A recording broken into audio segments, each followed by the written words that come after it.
ያው ይሄን በግልጽ ማውራት ማስፈላጊ ስለሆነ አንድ ነገር ሆን ብዬ ነው የደገምኩት። አንድ ነገር ከስትራቴጂክ ጠላቶቻችንና እነሱ ስር ውል ከሚሉ ከእፉኝት ልጆች ካልሆነ በስተቀር ኢትዮጵያ የባህር በር አይገባትም ብሎ የሚናገር ዓለም ላይ አሁን የለም።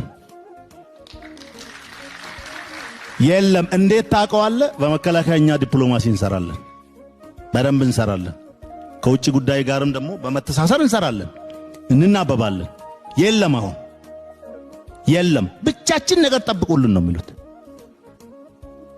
ስለዚህ ዝም ብሎ አየር ላይ የተበተነ ሐሳብ አይደለም በክቡር ጠቅላይ ሚኒስትራችን ልብ የተቀመጠውና አሁን ከኢትዮጵያዊ አጀንዳነት ወደ ዓለም አቀፍ አጀንዳነት ተሻገረው ጉዳይ ዝም ብሎ በአየር ላይ የተበተነ አይደለምና ይሄን ሐሳብ ሰንቀን ይሄን ሐሳብ ይዘን ዓለም ከኛ ጋራ ነው ብለን ይሄ ዓለም እውነቱን ገዝቶታል ብለን እኛ የሀገር ቤት አሳይመንታችንን በደንብ እንጨርስ ብለን የሀገር ቤት አሳይመንቶቻችን ደግሞ የሚሰጡን በጠላቶቻችን ነው ብለን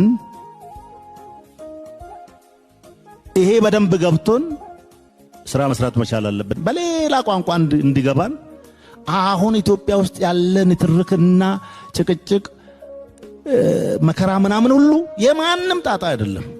ዶክመንት መቅረብ እንችላለን።